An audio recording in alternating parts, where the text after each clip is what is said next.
Evet, bu güzel görüntülerin ve bu güzel tınıların ardından programımıza devam ediyoruz değerli izleyiciler. Bu akşam stüdyolarımızda konuklarımız yönetmen Bay Paskalis Papapetru ve Orman Dairesi yetkilisi Bay Nikos Kasinos olacak. Evet, yönetmen Bay Paskalis Papapetru, Amiandos köyünde yıllarca hizmet vermiş olan maden ocağını konu alan bir belgesel yaptı. Yıllarca çalışmış maden ocağı, hatta o yıllarda Rumlarla Türklerin birlikte çalıştığı bilgisi de yer alıyor belgeselde. 87 yılında maden ocağı artık üretimini durdurmuş. Evet, daha çok bilgi için konuklarımızı buraya alıyoruz ve Amiandos dünü, bugünü ve yarını ilgili belgesel burada olacak.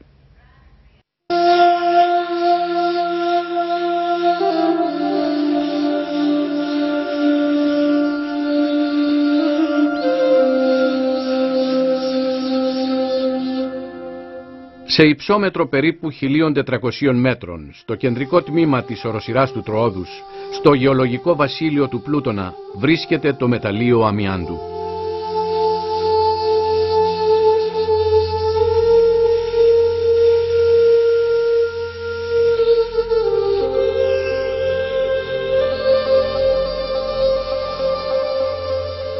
Με το όνομα Αμίαντος χαρακτηρίζεται μια ομάδα από 6 ινόδιο ριχτά. Ένα από αυτά είναι ο Χρυσοτήλης, που αποτελεί το κυρίαρχο ριχτό του μεταλλείου Αμιάντου. Οι φλέβες του χρυσοτηλικού αμιάντου βρίσκονται μέσα στα σερπεντινικά πετρώματα του Τροόδους.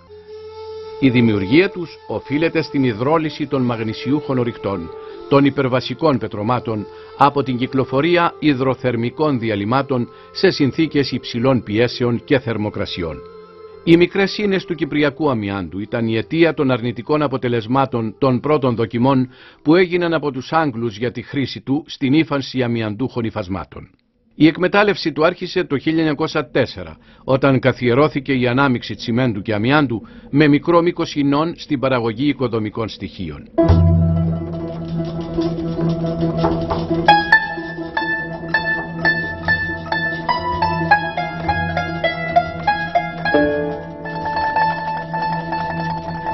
Η Κύπρος κατά τους κλασικούς αλλά ιδιαίτερα τους ελληνορωμαϊκούς χρόνους ήταν σημαντικός παραγωγός αμιάντου, που ήταν γνωστός ως βαμβακόπετρα. Ο Διοσκουρίδης γράφει ότι ο αμίαντος της Κύπρου είναι γεμάτος ίνες και από αυτόν κατασκευάζουν υφάσματα. Ο δε Αρχιμανδρίτης Κυπριανός αναφέρει: τον αμίαντον αυτόν τους καιρούς των Ρωμαίων τον δούλευαν υφαίνοντάς τον, και οι σάκων είδους ποιούντες έκαιαν τα σώματα των ιμπερατόρων και μεγιστάνων της Ρώμης.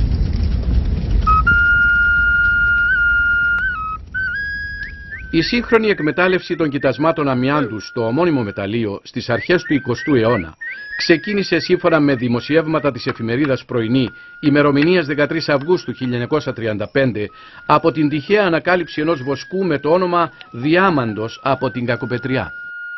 Εκεί λοιπόν που βοσκούσε τα πρόβατά του βρίσκει ανάμεσα στα κατσάβραχα ένα κομμάτι βαμβακένιας πέτρας, το οποίο του προκαλεί μεγάλη εντύπωση. Το δείχνει σε κάποιον Ιταλό οδοντίατρο ονόματι Κέσαρα Τρομπέτα, ο οποίος εξασφαλίζει προνόμιο εκμετάλλευσης του αμιάντου για 50 χρόνια, το οποίο όμως μεταβιβάζει το 1906 στην αυστριακή εταιρεία Κομπανία Μινεράρια τη Τσίπρο έναντι αμοιβής 100.000 φράγκων.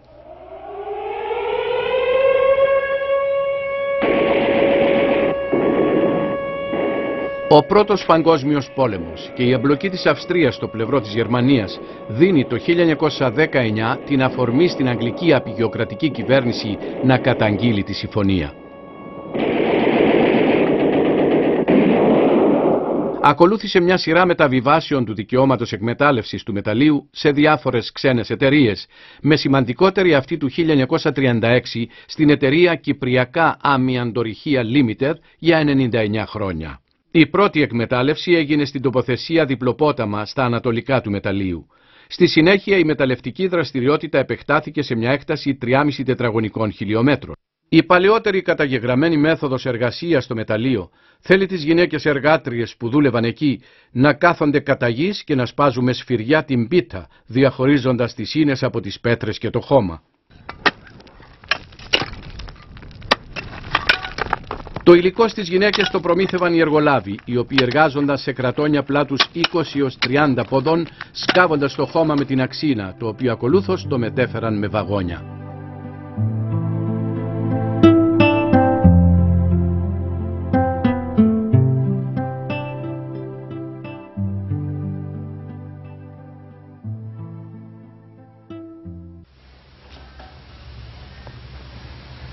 Καλησπέρα κυρίες και κύριοι. İyi akşamlar. Στη σημερινή εκπομπή θα συζητήσουμε τη νέα ταινία του σκηνοθέτη Πασκάλη Παπαπέτρου. Ήδη πήραμε μια μικρή γεύση. Το θέμα του ντοκιματέρ, όπως έχετε αντιληφθεί, είναι το μεταλλείο αμοιάντου, παρελθόν, παρόν και μέλλον. Μαζί μας στο στούντιο είναι ο ίδιος ο σκηνοθέτης Πασκάλης Παπαπέτρου και ο δασικός λειτουργός του Τμήματος Δασών Νίκος Κάσινος. Κύριε, καλώς ήρθατε. Πώς ήρθατε. Φίλε Πασκάλη. Σας χαιρετώ, ευχαριστούμε πολλά για την πρόσκληση. Θεωρώ ότι πάντα είμαι... Είσαι μέρος της ομάδας του Μπις. Μαζί ξεκινήσαμε αυτή την πορεία πριν 11 τόσα χρόνια. Είστε καλά. Πώς ξεκίνησε το νέο αυτό ντοκιματέρ?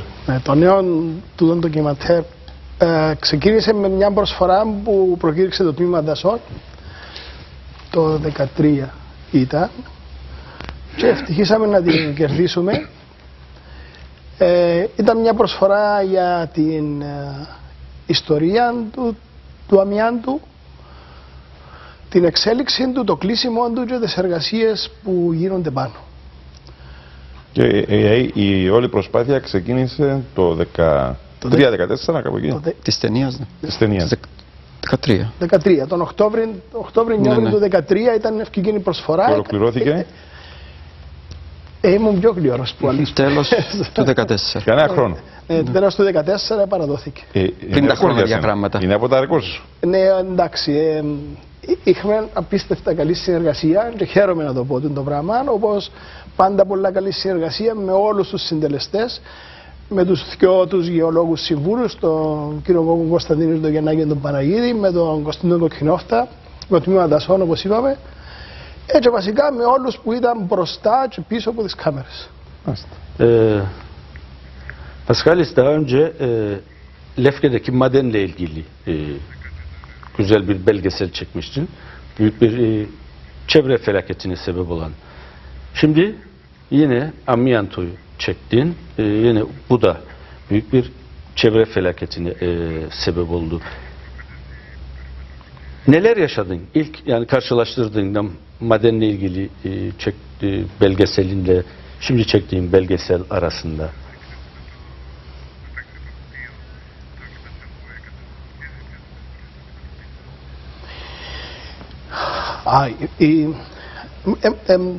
Παράξενο να το πω, αλλά είναι η τρίτη συνεχόμενη ταινία που κάνω και να χώνουμε. Δεν ξέρω αν μπαίνουμε στα χρόνια ή αν συνηθίζουμε. Η πρώτη ταινία με τα μεταλλεία του Χαλκού ήταν απίστευτα δύσκολη. Απίστευτα δύσκολη γιατί ήταν ένα πράγμα το οποίο δεν είχα ξανασυναντήσει. Βέβαια υπήρχε ένας εξαιρετικός άνθρωπος, ο συγχωρεμένος ο Παντελής ο Βαρνάβα, ο οποίος μας βοήθησε πάρα πολλά. Στη συγκεκριμένη ταινία, επειδή για τον αμίαντο, επειδή οι παράμετροι και τα θέματα προς κινηματογράφηση είχαν δοθεί στην προκήρυξη της προσφοράς, μπορώ να πω ότι δεν ήταν δύσκολο. Επίσης ήταν πολλά σημαντικό το γεγονός ότι το Τμήμα Δασών, μέσα που ήταν πολλά φυσικό, μέσα στην προσφορά, ζητά από εμάς ή από όποιον θα κέρδισε την προσφορά να του παραδώσει ένα σενάριο. Και το σενάριο, επειδή ήθελα να είμαι πολλά εντάξει και απέναντι στους ανθρώπους οι οποίοι είχαν και στην προσφορά, να τους δώσω κάτι το οποίο θα είχε μεγάλη απόκληση από εκείνο το οποίο έγινε. Να πω ότι ναι, είχε μια σκηνή η οποία ήταν δύσκολη, ταινία που είδατε μέσα με την καύση του νεκρού. Ήταν δύσκολη γιατί... Πρέπει να βρεθεί ο νεκρός. Ναι, πρέπει να βρεθεί ο νεκρός. Πρέπει να πω ότι και ευχαριστώ αφάνταστα γιατί ο Νίκος ο Αβραμίδης σαν διευθυντής φωτογραφίας επιμελήθηκε μαζί με σύζυγο του και το θέμα της σκηνής, δηλαδή έκαμε τη μούμια, έφερε τα πάνω τα πράγματα. Το Τμήμα Δασών φρόντισε να μας φέρει τα ξύλα για την πυρά.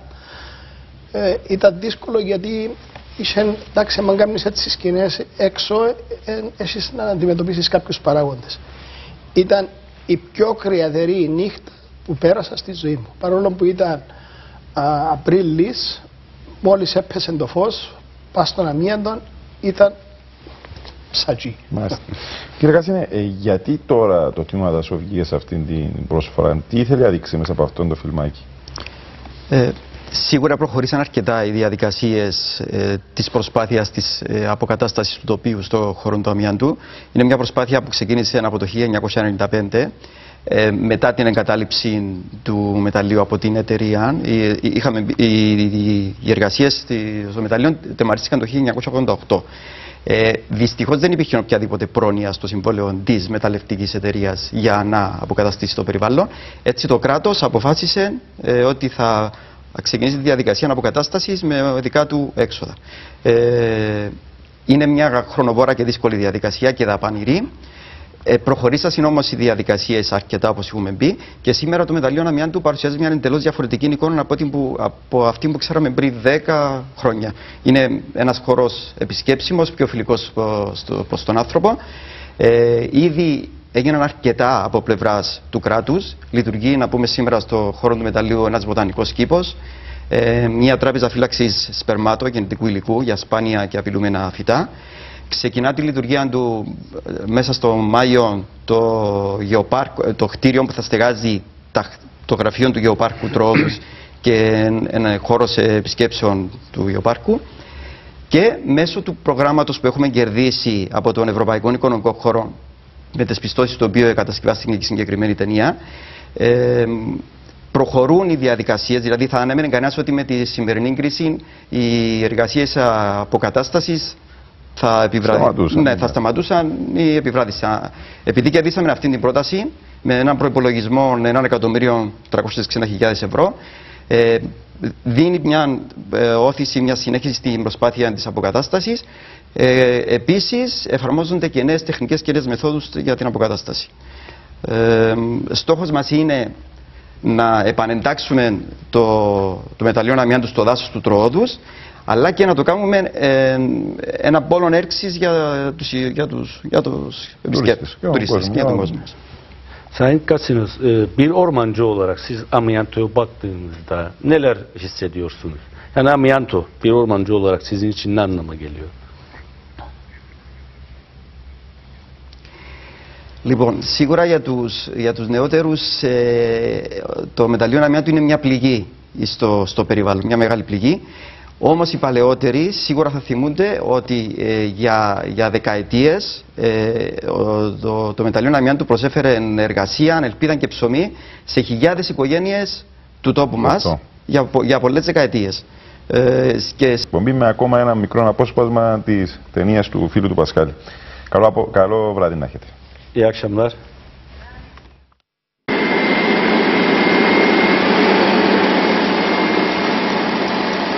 Μετά τον τερματισμό των μεταλλευτικών εργασιών και την ακύρωση της μεταλλευτικής μίσθωσης, το κράτος άρχισε το 1995 το έργο της αποκατάστασης.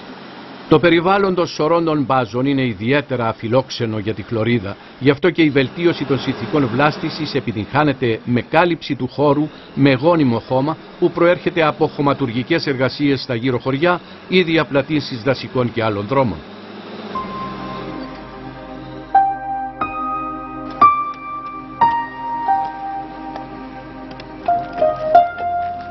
Η επιλογή των δέντρων και θάμνων για την φύτευση έχει στενή σχέση με το υψόμετρο, το γεωλογικό υπόβαθρο και τις κλιματολογικές συνθήκες της περιοχής. Υπολογίζεται ότι μέχρι σήμερα έχουν φυτευτεί 130.000 δέντρα και θάμνοι από 30 αυτοφυή είδη. Το κόστος των εργασιών αναδάσωσης είναι πολύ υψηλό λόγω των αντίξωων συνθήκων αλλά και των εργασιών περιποίησης που πρέπει να γίνουν σε μια νεοφυτεία, όπως λόγου χάρη το πότισμα που γίνεται με συστήματα άρδευσης είτε με τη χρήση βιτιοφόρων, το ξεχόρτισμα, το λεκάνομα και η λίπανση.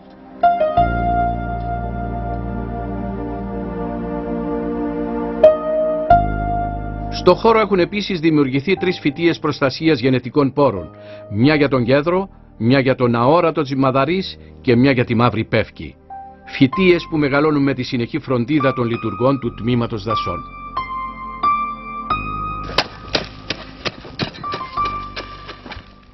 Στα πρανή ενδιάμεσα των αναχωμάτων φύτευσης γίνεται σπορά με μείγμα σπόρων πολυετών ποών, θάμνων και μικρών δέντρων προερχομένων από την περιοχή για αναχλώαση των πρανών, ούτως ώστε να συγκρατηθεί το χώμα και να προστατευτεί η βλάστηση. Για την προστασία των σπόρων από τον αέρα και την άμεση ηλιακή ακτινοβολία χρησιμοποιούνται κλαδοπλέγματα. Με τη μέθοδο αυτή μειώνεται η διάβρωση, παρέχεται προστασία στα νεαρά φυτά, ενώ ταυτόχρονα διατηρούνται ψηλά επίπεδα υγρασίας. Τέλος, με την αποσύνθεσή τους στα κλαδιά απελευθερώνουν θρεπτικές ουσίες για τα νεαρά φυτά και εμπλουτίζουν το έδαφος με πολύτιμη οργανική ουσία. Πρόσφατα εισήχθη μια νέα μέθοδος που χρησιμοποιείται ευρύτατα διεθνώς στις αναχλωάσεις πρανών και υποβαθμισμένων περιοχών. Πρόκειται για τη μέθοδο της υδροσποράς που συνίσταται στην εκτόξευση μείγματος σπόρων κολλητικής ουσίας και οργανικού λιπάσματος. Για καλύτερη προστασία των σπόρων από τα πουλιά και μείωση της διάβρωσης, το υλικό σκεπάζεται στη συνέχεια με άχυρο που εκτοξεύεται με τη βοήθεια του αχυροδιανομέα. Η αναδάσωση του μεταλλίου αμοιάντου ήταν η πιο δύσκολη αναδασωτική προσπάθεια που έχει αναλάβει ποτέ το Τμήμα Δασών.